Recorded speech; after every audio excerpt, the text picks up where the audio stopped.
வணக்க நண்பர்களே, நாம் இன்றைக்கி என்ன பார்க்க போகிறோம்னா மெக்கானிக்கல் ராக்கி. இந்த படத்தோட விமர்சனம் தான் பார்க்க போகிறோம். இந்த படத்தோட கதை என்னென்னா, நம்ம படத்தோட ஹீரோ இருக்கார்ல, அவர் சின்ன வயசாக இருக்கிறாரு. அப்போ ஒரு கிராமத்தில் ஒரு தாத்தா ஏகப்பட்ட செல்மசம் பண்ணிக்கிட்டு இருப்பார். ஒரு நாட்டாமை மாதிரி அந்த இடத்துல வாழ்ந்துக்கிட்டு இருப்பார். இந்த கடத்தில் ஒரு இடத்துல ஒரு பையனுக்கு குழந்தை பிறக்கும். குழந்தை பிறந்தவனையும் பெரியவர்கிட்ட தான் பேர் வைக்கணும் அப்படின்னு சொல்லிட்டு பேர் வைக்கிறதுக்காண்டி வர்றாங்க. வந்தவனையும் கூட ஒரு பெரிய ஆளுங்க எல்லாமே மொத்தமாக வந்துட்டுருக்காங்க. அது தாத்தா பார்த்துட்டு அவரை பார்த்துட்டு, என்னப்பா அந்த பையனை பார்த்தா ஓ மூஞ்சி மாதிரியே தெரில அப்படின்னோடனையும், பூசாரி மூஞ்சி மாதிரியே இருக்குது அப்படி சொல்லிட்டு குடும்பத்தில் குட்டையை கிளப்பிடுறாங்க. இதனாலே சொன்ன உடனே அந்த பூசாரி அங்கேருந்து ஓடி போயிடுறாரு.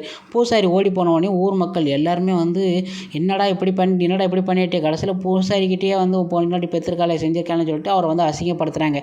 அசிங்கப்படுத்துகிறோடனே அவர் அங்கேருந்து அருவா எடுத்து தாத்தா வெட்ட வர்றாரு. அவங்க அங்கே ஊரை விட்டு அங்கேருந்து வெட்ட வரல, தாத்தாவோட ஒரு கையை வெட்டிடுறாங்க. வெட்டினோடனே அந்த ஒத்த கையோட ஊரை விட்டு ஓடி வந்துடுறாரு. ஓடி வந்தோடனையும் இங்கே ஒரு மெக்கானிக் செட்டு ஆரம்பிக்கிறாரு. அங்கே ஆரம்பித்தவர் சும்மா இருக்கலாமே, அங்கேயும் ஏற்பட்ட செல்மசம் பண்ணுறாங்க. அவருக்குன்னு ஒரு குழந்தை பிறந்தது. அந்த குழந்தை தான் நம்ம ஹீரோவோட அப்பா. அவருக்கு இவங்க அப்பா பார்த்தாலே பிடிக்கல. என்னப்பா இப்போ பார்த்தாலும் அது பண்ணிக்கிட்டு இருக்கேன் இதை பண்ணிக்கிட்டு இருக்கேன்னு சொல்கிறாரு. அதெல்லாம் நீ கண்டுக்கிறாத செஞ்சுக்கிறாங்கன்னோனையும் கடைசியில் அவர் உடம்பு சரியில்லாமல் ரொம்ப முடியாமல் இறந்து நிலைமை இருக்கார். அப்போ தான் சொல்கிறாங்க, இந்த மாதிரி உனக்கு நான் மகனாக பிறப்பேன் அப்படி சொன்னோனையும், நீ உயிரோடு இருந்தே இவனை தாங்க முடியல, நீ இறந்து வேற என்னை பிரச்சனை பண்ணுவியா அப்படி சொல்லிட்டு கடைசியில் பார்த்தோன்னா அவர் மகனாகவே பிறந்துட்டார். பிறந்ததான் நம்ம படத்தோட ஹீரோ. நம்ம படத்தோட ஹீரோ அப்புறம் அவருக்கு அப்பா மாதிரியே அப்படியே அச்சேசெல்லாம் ஏற்பட்ட இது பண்ணிக்கிட்டு இருக்காரு. அவரோட அப்பாவுக்கு இதெல்லாம் பிடிக்கவே இல்லை. அதனாலே இவனை படிக்க விடாமல் செய்யாமல் மெக்கானிக்கல் வேலை பண்ணி விட்டுறாரு. ஏவனோடனையும் இவனும் நான் அதை பண்ணுவேன் இதை பண்ணுவேன் சொல்லிட்டு எதுவுமே பண்ணாமல் கடைசியில் மெக்கானிக்கல்லே கிடந்துறாரு. கிடந்தவனே இந்த கடத்தில் அவருக்கு ஒரு காதல் உருவாகுது. அந்த காதல் தான் நம்ம படத்தோட ஹீரோயினி. அவங்களுக்கு ஒரு பிரச்சனை நடக்குது. அவங்க ஹீரோயினிக்கு ஒரு தம்பி இருப்பாங்க. அவங்க தம்பி ஏதோ ஒரு இன்சூரன்ஸ் பிரச்சனையில் அவங்க மாட்டிக்கிட்டு அவங்க அந்த தம்பி தூக்கு போட்டு இறந்துடுறான். இதனாலே என்னடா இப்படி ஆச்சே செஞ்சு என்னன்னு சொல்லலை. அப்போ தான் தெரியுது இன்சூரன்ஸ் பிரச்சனையில் இந்த மாதிரி ஆயிடுச்சு அப்படின்ட்டு. அப்போ நம்ம படத்தோட ஹீரோ என்ன பண்ணுறாரு, இதனாலே டிரைவிங் ஸ்கூல் பக்கத்தில் ஆரம்பிக்கிறாரு. டிரைவிங் ஸ்கூலில் ஒவ்வொருத்தங்களாக வர்றாங்க. அப்போ இந்த இன்சூரன்ஸ்லேருந்து ஒரு பொண்ணு வருது. அவங்களுக்கு டிரைவிங் ஸ்கூல் கற்றுக் கொடுக்குறாரு. கற்றுக் கொடுக்கையில் இந்த மாதிரி இன்சூரன்ஸ் பிரச்சனை அப்படின்னு கேள அவங்களும் நல்லா கற்றுக்கிட்டு அவங்க பழைய கதையை சொல்கிற மாதிரியே அவங்ககிட்ட நல்லா பேசி ஃப்ரெண்ட்ஷிப் ஆயிடுறாரு. ஆன உடனேயும் இப்படி கிடத்துல அவங்க அப்பா இறந்துட்ட மாதிரி, அவங்க அப்பா பேரில் இன்சூரன்ஸ் இருந்த மாதிரி இத்தனை கோடி இருக்கிற மாதிரி காமிக்குது. காமிச்ச உடனேயும் அவங்க அப்பா இங்கேயே மறைச்சி வச்சிடறாங்க. மறைச்சி வச்சோடனையும் இவங்க இன்சூரன்ஸ் வேற ஒரு பேரில் இருக்குது அப்படின்னு சொல்கிறாங்க. சொன்ன உடனேயும் பேரெல்லாம் மாற்றலாம் செஞ்சலாம் அப்படி சொல்லிட்டு அந்த பொண்ணு என்ன பண்ணுது, அவர் மேனேஜர்கிட்ட பேசி செஞ்சு அந்த பேரை மாற்றுறதுக்காண்டி பிளான் போட்டு இவ்வளோ ரூபா கொடுக்கும் அவ்வளோ ரூபா கொடுக்கான்னு சொல்லிட்டு பிளான் பண்ணி மாற்ற போகிறாங்க. அப்போ அங்கே ஒரு போலீஸ்காரன் ஒருத்தன் வர்றான். அவன் என்ன பண்ணுறான்னா, இந்த மாதிரி நீங்கள் போர்ஜரி பண்ணுறது எனக்கு தெரிஞ்சிருச்சு, எனக்கு இவ்வளோ ரூபா கமிஷன் கொடுக்கணும் அப்படின்னு அந்த போலீஸ்காரன் கேட்குறான்.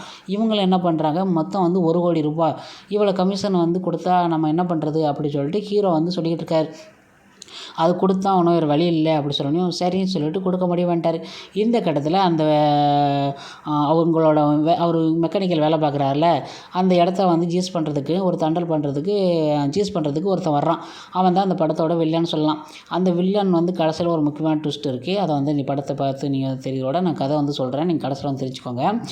இப்படி ட்விஸ்ட்டில் என்னென்னா மிரட்டிக்கிட்டு இந்த மாதிரி இவ்வளோ லட்சம் கொடுத்தா தான் நான் விடுவேன், இல்லாட்டா இது கவர்மெண்ட்டுக்கு சொந்தமானது, இதை நீ காலி பண்ணி ஆகணும் அப்படின்னு சொல்லிட்டு அவர் மிரட்டுறாரு. மிரட்டினோடனே இவங்க 3 பேருக்கு நடுவில் ஒரு முக்கியமான பிரச்சனை என்னென்னா, இந்த இன்சூரன்ஸ் பணத்தெல்லாம் மொத்தம் கிளைம் பண்ணிக்கிட்டு இருக்கையில் திடீர்னு அப்பா உயிரோட வந்துடுவார்.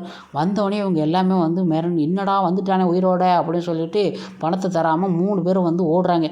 கடைசியில் தான் தெரியுது 3 பேருமே பெரிய பிராடு. இவங்க இவங்களால தான் காதலியோட தம்பியை ஏமாற்றி இந்த மாதிரி காசை ஏமாற்றி அவர் இறந்தார். அவங்களுக்கெல்லாம் முடிவு பண்ணுறதுக்கு தான் ஹீரோ இந்த மாதிரிலாம் பிளான் பண்ணி ஒரு முக்கியமான ஒரு இது பண்ணியிருக்கிறாரு. இப்படிலாம் இந்த கதையெல்லாம் வந்து தெரிஞ்சுக்கிட்டு தான் வந்து இந்த 3 பேர் வந்து போலீஸ்காக வந்து ஒருத்தர் மிரட்டுறவும், மேனேஜர் வந்து இந்த மாதிரி பண்ணுறதும், இன்சூரன்ஸ் பணத்தை வந்து இந்த பொண்ணு வந்து ஒவ்வொரு இடத்தையா பேசி வந்து இந்த மாதிரி வந்து கிளைம் பண்ணி ஆட்டைய போடுறதும், இவங்களுக்கெல்லாம் முடிவு பண்ணி கடைசியில் போலீஸ்லாம் மாட்டி விடுறது அந்த படத்தோட கதை. இந்த படத்தில் கதைன்னு சொல்லப்போனால் வந்து ஒன்றும் இல்லை. இந்த மாதிரி இன்சூரன்ஸில் ஏமாத்துறவங்கள வந்து நம்ம வந்து எப்படி வந்து பிடிக்கலாம், அவங்கள வந்து எந்த மாதிரிலாம் வந்து இது பண்ணலாம் அப்படிங்கிறத அந்த படத்தில் வந்து சொல்லியிருக்கிறாங்க.